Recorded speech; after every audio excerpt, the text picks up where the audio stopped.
প্রিয় দর্শক মণ্ডলী, আসসালামু আলাইকুম। Welcome back to my channel. চলে আসলাম আজকে ডিম ফ্রাই দেখাতে। তো কীভাবে আমি ডিম ভাজি করি সেই রেসিপিটা আপনার সাথে শেয়ার করতে চলে আসলাম। তো দেখতে পাচ্ছেন একটা বাটিতে আমি 2টা ডিম ভেঙে নিচ্ছি এভাবে। তো ডিম দুটো আমি ভালোভাবে পরিষ্কার করে নিয়েছি। তো বাটিতে আমি 2টা ডিম ভেঙে নিয়েছি। তো ডিম দুটো ভাঙানোর পর আমি এখন একটা চামচ দিয়ে ভালোভাবে ডিমগুলো ফাটিয়ে নেব। দেখতে পাচ্ছেন যাতে কুসুমটা একটু ভেঙে যায়। তো এভাবে কুসুমগুলো আমি ভেঙে দিব।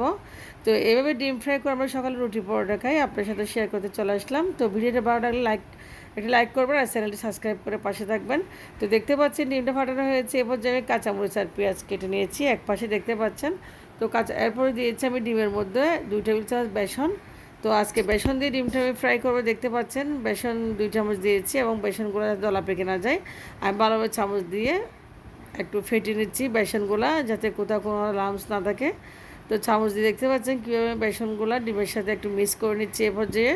তো ডিমের সাথে মিক্স করা হয়ে গেছে। দেখতে পাচ্ছেন খুব সুন্দর একটা কালার আসছে বেসন দিয়েতে ডিমের উপর। তো আপনার সাথে আজকে শেয়ার করতেছি ভিডিওটা। আসলে আপনারা ভালো লাগলে আবার বলতে চ্যানেলটা সাবস্ক্রাইব করে পাশে থাকবেন। তো ডিম ফাটানো হয়ে গেছে। এখন দেখতে পাচ্ছেন কাঁচামরিচ আর পেঁয়াজ দিয়েছি আমি এ পর্যায়ে। বেসনগুলো কোথাও কোনো লাম্পস নেই, আমি দিয়েছি কাঁচামরিচ আর পেঁয়াজ। তো কাঁচামরিচ আর পেঁয়াজ ভালোভাবে একটু দেখতে পাচ্ছেন আমি নেড়ে চেড়ে চামচ দিয়ে ভালোভাবে ডিমের সাথে মিক্স করে নিচ্ছি। তো একটু কাঁচামরিচ দিয়েছি, একটু ঝাল হলে আসলে খুব বেশি ভালো লাগে। বিশেষ করে ডিম ফ্রাই এভাবে করলে আসলে সবাই পছন্দ করবে। আশা করি ডিমটা খুব ফ্লাফি হবে। তো ফাটানো হয়ে দেখতে পাচ্ছেন। এই পর্যায়ে আমি দিয়ে দেবো এখানে হলুদের গুঁড়া। আমি দিয়েছি সামান্য হলুদের গুঁড়া আর দিয়েছি পরিমিত লবণটা আপনার স্বাদ মতো দিবেন। তো বেশি দিলে আবার লবণ খাওয়া যাবে না ডিমটা।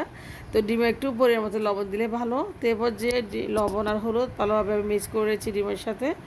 তো কালারটা দেখতে পাচ্ছেন আপনারা, ডিমের কালারটা খুব সুন্দর আসছে।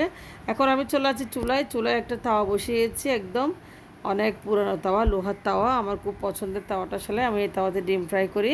তো আপনার সাথে দেখাচ্ছি আজকে। তো তেল দিয়েছি দেখতে পাচ্ছেন পরির মতো। তেলটা এখন একটু একটু গরম হয়ে আসতেছে।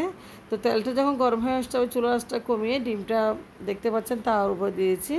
তো এখন আমি দেখতে পাচ্ছেন আমি একটা ঝাঁঝর দিয়ে ভালোভাবে ডিমটা ছড়িয়ে ছিড়িয়ে দিচ্ছি। তো এইভাবে তো খুব সুন্দর একটা কালার হয়েছে। আবার ডিমের একটা ভালো গ্রানও আসতেছে। ডিমটা নিচের দিকে প্রায় হয়ে যাবে। আমি ঢাকনা দিয়ে ঢেকে রাখবো 1 মিনিট মতো। এরপরে দেখতে পাচ্ছেন ডিমের কী অবস্থা। তো উপর থেকে দেখতেছেন ডিমটা কুক হয়ে যাচ্ছে। আবারও ঢাকনা দিয়ে দিচ্ছি। তো ডিমটা আমি উল্টে নিচ্ছি। দেখতে পাচ্ছেন এক পাশ হয়ে গেছে, অন্য একটা পাশও হয়ে যাচ্ছে। এভাবে আপনারা ডিমটা ফ্রাই করবেন। এভাবে ডিম ফ্রাই করলে দেখতে পাচ্ছেন ডিমটা খুব ফ্লাফি হয়েছে। তো বাচ্চারা যেমন পছন্দ করবে, ছোটো বড়ো সবাই খেতে পছন্দ করে রুটি পরোটার সাথে। তো আপনারা ভালো থাকবেন। এভাবে ডিম ফ্রাই করে ভেজে একদম খাবেন, দেখবেন রুটি পরোটার সাথে ডিমটা আসলে অসাধারণ লাগে, খুব ভালো লাগবে। তো আশা করি আপনারা ভালো থাকবেন। আল্লাহ হাফেজ, আসসালামু আলাইকুম।